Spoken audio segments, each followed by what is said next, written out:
So I'm going to tell you a little bit about how I survived a pseudo brain tumor and how I survived liver failure.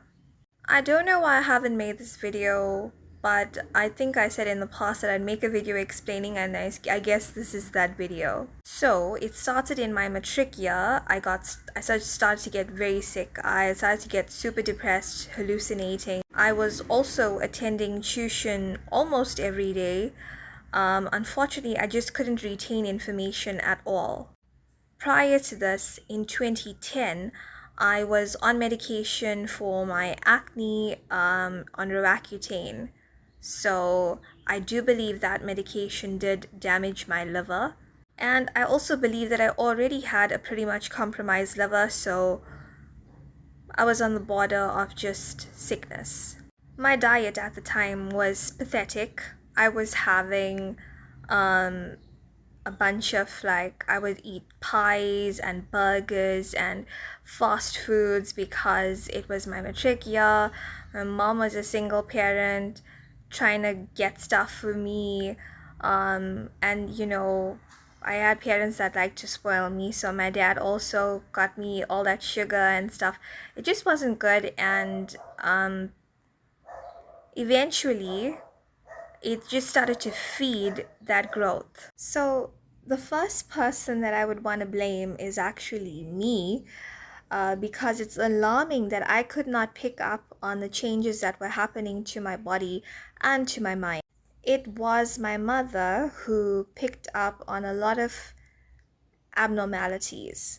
One of the scariest symptoms was the growth in my feet. So I went from a size 6 to a size 8 in a year.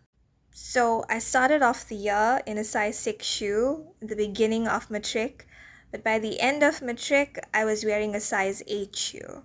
It seems to be like a 7 now, but that was the scariest symptom. So that happens because the growth hormone was affected. And what's even more scary is people can end up with this kind of pseudo brain tumor and have growths that make you look very, very, very abnormal, like longer limbs or longer legs or a bigger head. And I'm just thankful it was my feet, and it just seems to look a lot more normal now. So I went to the doctor, got a blood test done. My blood test results came back absolutely normal, but I knew I was getting bad. And by the next year, in 2013 January, I was going blind. So I was losing my vision very rapidly. I was almost seeing, I don't know if I could call it a color, but when I opened my eyes, it's like I could just see, it's like somebody put the lights off and there was no other light in the room. It was like that kind of a thing. It was like I'd open my eyes and there'd be moments where I'd see black, just darkness. And I'd open my eyes again and completely go back to normal. So I wasn't sure what was happening, but it was pretty much that I was going blind. By the time this was happening, my mom was really, really scared, and the blood test results came back normal. The doctor said, no, it's fine. It's probably nothing to worry about. But all I knew was that I was getting worse, regardless of what the blood test results were showing. So the doctor said, book an appointment with the endocrinologist. And we did, but I guess we could only get a booking 6 months later because he was really booked out. So my mom decided that we are going to heal my body through food. So for a year, my mom said, if the doctors can't help us, we're going to help ourselves. So my mom started to cook me just steamed vegetables, lots of boiled food, just wholesome meals. She got me off the sugar. She reduced the carbs in my diet drastically. So I'd say I went more on a low carb diet. I was having lots of brown rice and just having a bunch of fiber in my diet. My mom made sure that I drank lots of water and no cool drink. We reduced my diet to just the basics, wholesome meals where I was getting enough nutrients and vitamins. The meals looked like fish fingers and broccoli and carrots and brown rice, well, biryani made with brown rice and stuff. So my mom was very creative and still is. She was making like zucchini based pizzas, lots of steam stuff like the pumpkin and butternut and all the orange groups, because orange groups of foods are cancer fighting, as well as yellow groups and whites. My diet was full of antioxidants and berries and teas and green tea and stuff like that. And a year later, I completely healed. I was really, really struggling in my matric year to retain information. Um, you know, I managed to come out with a distinction in English, but I couldn't retain information for the love of me. It was extremely debilitating because I felt like I was really, really dumb.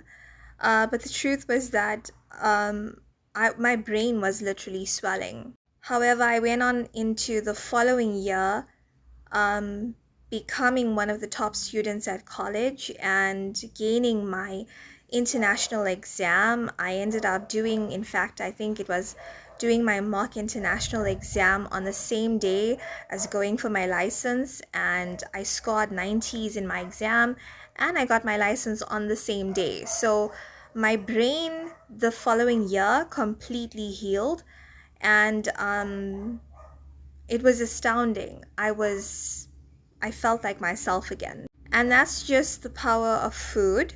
That's literally the power of food. So I was okay for a while. Um, but then 2019 happened, right? So this is when I experienced liver failure. So in 2019, it was quite a stressful year because everybody around me got really, really ill. And then on top of that, I think my diet was just full on stress eating. So everything that I was doing that was correct, I pretty much undid in 2019. This was when I learned about full on stress.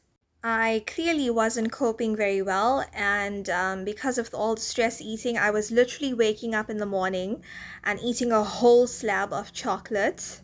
My diet was full of junk food. There was no wholesome food. It was always quick and easy stuff. So what I was doing was I was lowering my immunity. So one of the days we had sewer workers from the municipality come into our premises because the sewer lines run through down through the road, and it's through underground our premises. So they were working in our yard, and they asked if I could pass them some soap, and they were obviously not going to give it back because of bacteria and stuff. I passed the soap. We're still not sure if there was any contact, but I contracted hepatitis A, which is a virus. And I started throwing up everything I ate and drank for a week. Eventually, I went to the doctor. The doctor did a blood test and phoned me and told me that I am currently in liver failure. I need to rush to my nearest hospital. When I got to the hospital, the doctor said there's not much fluid left in your body, so they immediately put me onto drips. I felt pretty good after that, so I would say I was healing pretty well.